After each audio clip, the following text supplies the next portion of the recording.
Local 4 News is celebrating local veterans and what they've done for the country. Today, we focus on Robert Fitz.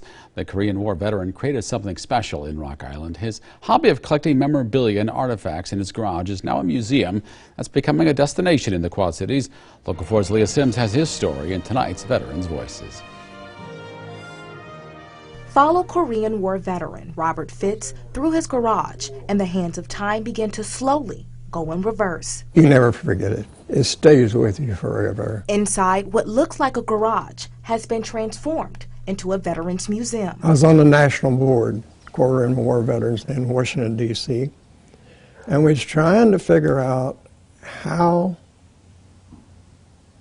to honor veterans. And that's when the idea was born. We had some guys here, we were talking, and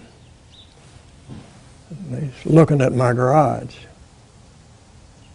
Bob, we can do it there. They started collecting memories for about 6 months. And this is what we ended up with. This is Korea. The 90-year-old war vet recalls when he was just 20 years old when he left out for the Korean War, known as the Forgotten War. Fitz says he remembers that experience clearly.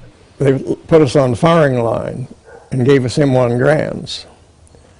And we were firing, and I fired 8 shots. During his 2 years of service in the Army, Fitz's main duty was to assist with the military vehicles as he moved up in rank to motor sergeant. 13 Jeeps, half a dozen 3/4 tons, and 5 or 6 or 8 2.5 ton trucks.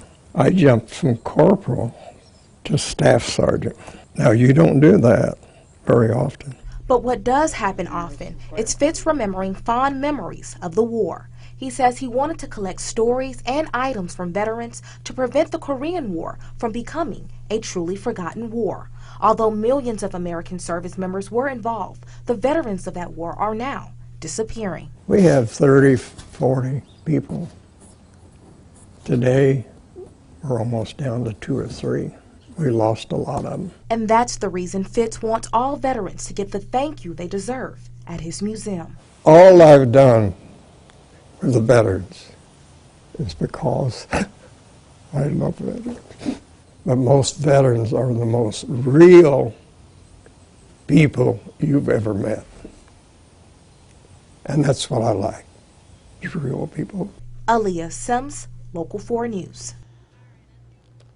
You can find the museum on 22nd Avenue in Rock Island. We provided more details about it for you at ourquadcities.com.